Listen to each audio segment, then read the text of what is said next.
All right, who do we have with us here tonight? Oh, this is Corrozzion Star Systems and David.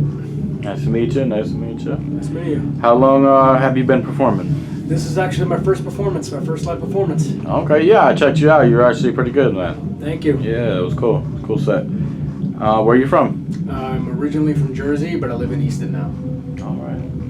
What's your go-to instrument? I do everything electronically. I made a keyboard, so I gotta say piano. All right. And is that your favorite musical genre? Yeah, agrotech, EBM, electronic body music, industrial. I do like metal, industrial metal. I actually like all versions of music. I actually like underground hip hop. Okay. Underground old school hip hop as well, and also starting up artists as well. Especially some mainstream hip hop, like I do like Dr. Dre, I do like Snoop Dogg, because I love the way how their lyrics pretty much, they actually speak poetry. Mm-hmm. And that's the type of hip hop that I like, not within the genre that I listen to, is because I love hearing their poetic verses within their songs. Interesting. Cool. Do you have any musical goals? Yeah, my musical goal is to actually make this a profession, try to get there, to actually make this a career, make this actual profession. And my band member Greg actually feels the same exact way. Awesome. Favorite state to visit? Favorite state to visit? Honestly, I'm not sure. I mean, I'm from Jersey, so I love going to New York City because of Gothic Renaissance and of Lilydale and Sleepy Hollow. But I gotta say that if I was supposed to choose to live in a state, it will be living in Salem, Massachusetts. Okay. Cool.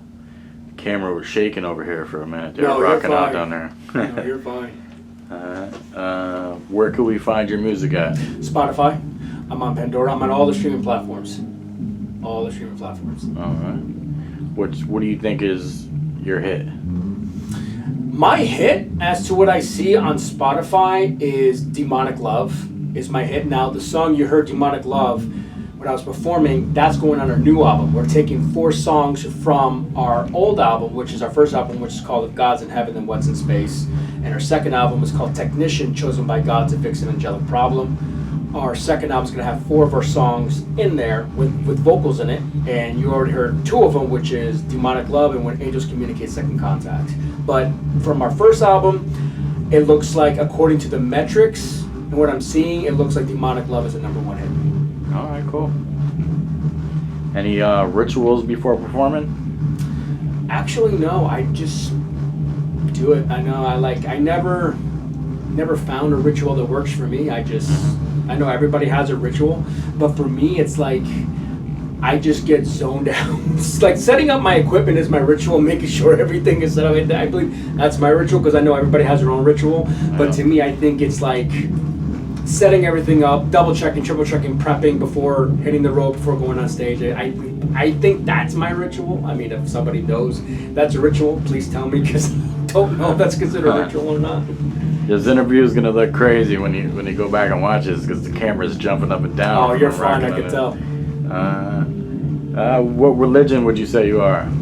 I'm actually a Christian witch, and I'm a Keys of Solomon practitioner. I actually, my religion's actually, my beliefs are in my music.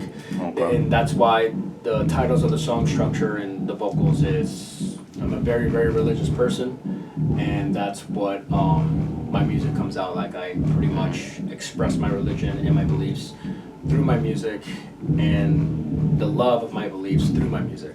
You casting any spells? No, this is just, so in other words, it's so people have a huge misinterpretation of what Gnostic Christian is and what Christian witch is and Keys of Solomon is.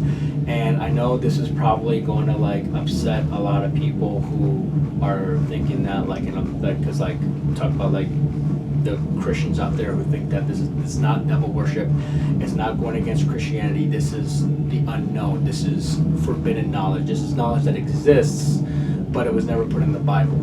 Okay. This is knowledge that exists, and it's not knowledge to say that you're wrong, it's just an extended of knowledge. It's like this is the knowledge that's there, that's forbidden, and it's not forbidden as no one can study it, it's just forbidden because it was never in the King James Version Bible, it was taken out. Interesting. And this is what it is, because a lot of people have this interpretation of thinking that like, oh, well, you're going to hell and you worship the devil. Like, that's not the case at all. Like, it's like a lot of people just don't want to actually read and study. And my music is like my outlet. Like, I have a lot of people who have their music outlet for like love and support or even beliefs. My music is my outlet, and my lead singer Greg, he is the same exact as me. That's why him and I work so well together. Okay. So who is your God? So my God is God.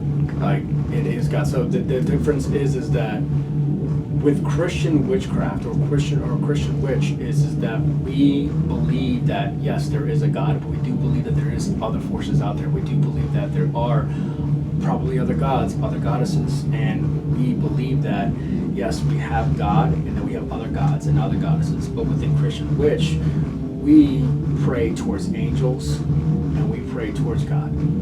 So you pretty much are creating prayers to Metatron, to Uriel, to Michael, to Raphael. And you are believing in God, but because it's considered taboo, it's always misinterpreted as something that's evil when it's not. All right. You have a favorite sport? I love racing. Okay. I follow GT Cup. I follow DTM, IMSA, WEC, which is World European Cup. Okay. Or Le Mans. All right. And last question here. What's the funniest thing that's ever happened to you?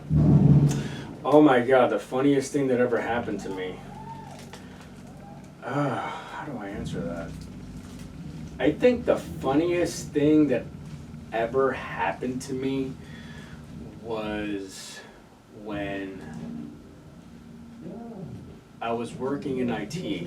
This is like a long time ago because I still work in IT today. I should say I'm working in help desk.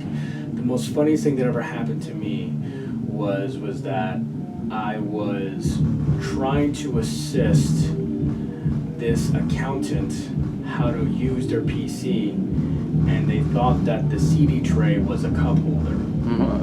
And I do not know how that was possible, but it's possible. And I'm wondering, like, how did you think that this was a cup holder? Like, I don't understand how you think it was a cup holder. But this was like back in like 2004, 2005. This was like years ago. Like, I still work in IT till today, but it's just like, it was just years ago that it was like that. And it was like, I never experienced that again. But I think that was like the funniest moment that ever happened. That's funny. All right, man. Thank you. Yeah, you're welcome. Awesome.